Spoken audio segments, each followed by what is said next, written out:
Ya, kisah IHSG berakhir di Januari tampaknya kurang manis ya, karena Januari Effect nampaknya kurang terasa nih. Meskipun kalau kita lihat sepanjang bulan Januari ini IHSG mampu menguat hampir 1%.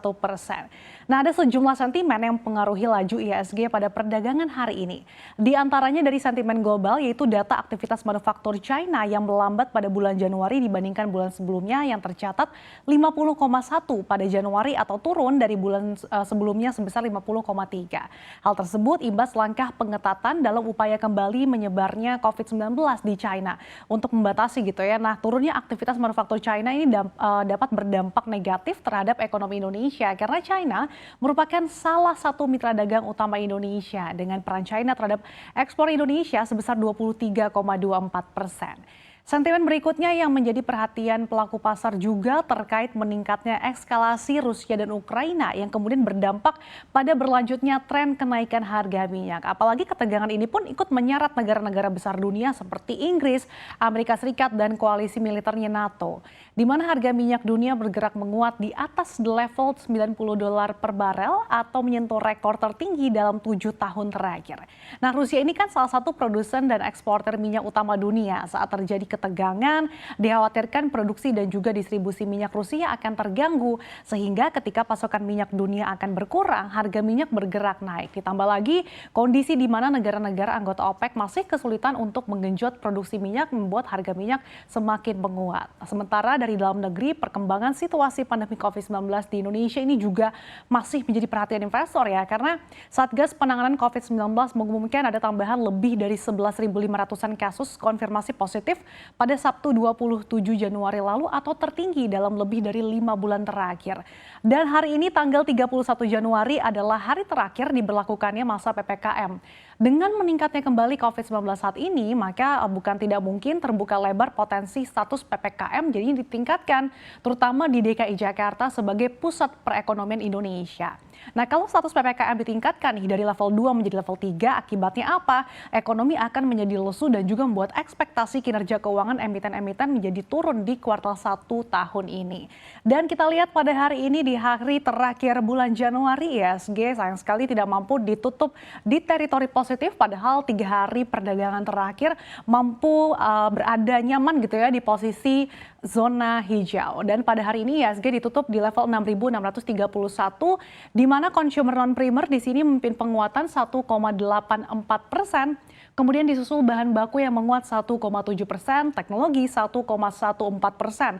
Sementara itu finansial justru pada hari ini ditutup dengan pelemahan paling dalam 0,42%, kemudian properti dan juga real estate terkoreksi 0,3%, consumer primer juga melemah 0,25%. Kita tahu hari ini juga merupakan hari terakhir kebijakan pelarangan ekspor batubara sementara oleh pemerintah Indonesia demi menjamin pasokan batubara untuk listrik dalam negeri. Nah, kita tahu juga bahwa pemerintah ini kan melarang ekspor batubara sejak awal tahun, yaitu dari 1 Januari hingga 31 Januari hari ini.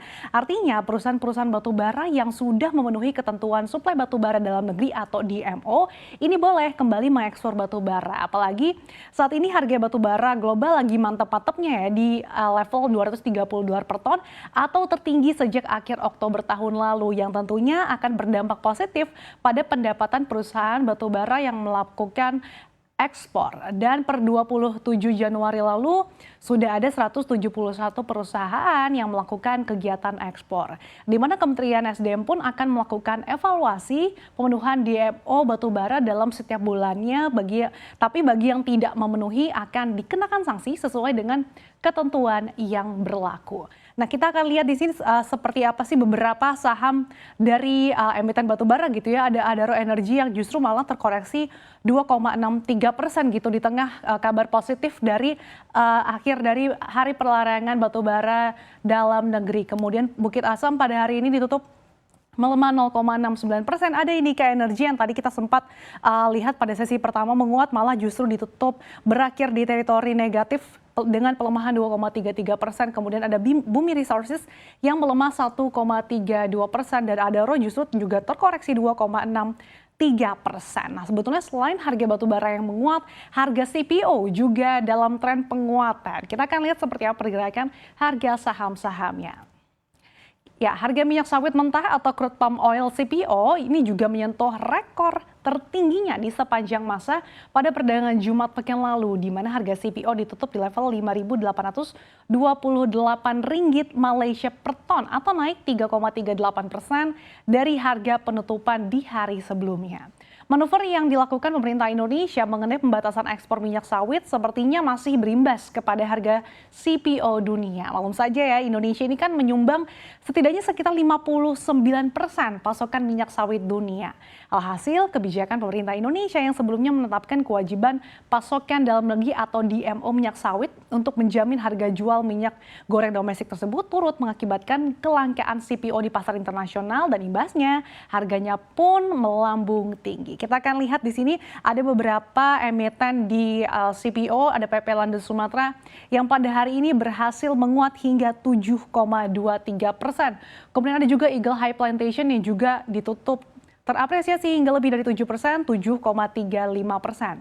Sawit Sumber Sarana juga menguat 4,17% dan Astra Agro Lestari juga ditutup menguat 2,33%. Selanjutnya kita akan lihat seperti apa pergerakan IHSG secara teknikal pada perdagangan hari ini. Ya, di hari perdagangan kejepit karena besok IHSG ini akan kembali libur memperingati Imlek, mengakhiri bulan pertama di tahun 2022 di bulan Januari. Nampaknya IHSG ini belum beranjak nih dari rentang konsolidasi wajarnya yang memang kalau kita lihat sudah terbentuk nih sejak Oktober tahun 2021 lalu hingga saat ini.